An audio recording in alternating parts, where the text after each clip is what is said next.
দিয়েছে। কোরআন বলছে আল্লাহ তাআলা নবীকে যতগুলো ওয়াদা দিয়েছে সবগুলো ওয়াদাই নবীর শানে, নবীর খাতিরে, নবীর শানে, নবীর সম্মানে আল্লাহ সেগুলো পূরণ করেছে। আল্লাহ এক নম্বর ওয়াদা দিয়েছেন, আল্লাহু ইয়াসিমুকা মিনান নাস।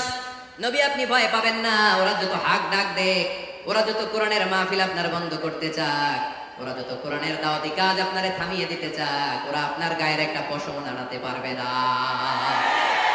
আল্লাহু ইয়াসিমুকা মিনান নাস, আমি আপনারে রক্ষা করব। ওরা বলে আপনার নাম কেউ নিবে না। আমি ওয়াদা দিলাম, ওয়ারাফা'না লাকা যিকরাক, ওয়ারাফা'না লাকা যিকরাক। I have dignified your status, your name and fame up to my arsh. হাইসুমা যুকিরতু যুকিরতা মাই, যেখানে আমার নাম নেওয়া হবে নবী, ওইখানে আপনার নাম নেওয়া হবে। কালেমা যখন পড়ি আল্লাহর নামের পরে নবীর নাম আছে না নাই? আজানের মধ্যে আছে না নাই? দুরুদের মধ্যে আছে না নাই? যেখানে আমার আল্লাহর নাম, ওই জায়গায় নবীর নামটাও দিয়ে দিয়েছে কে?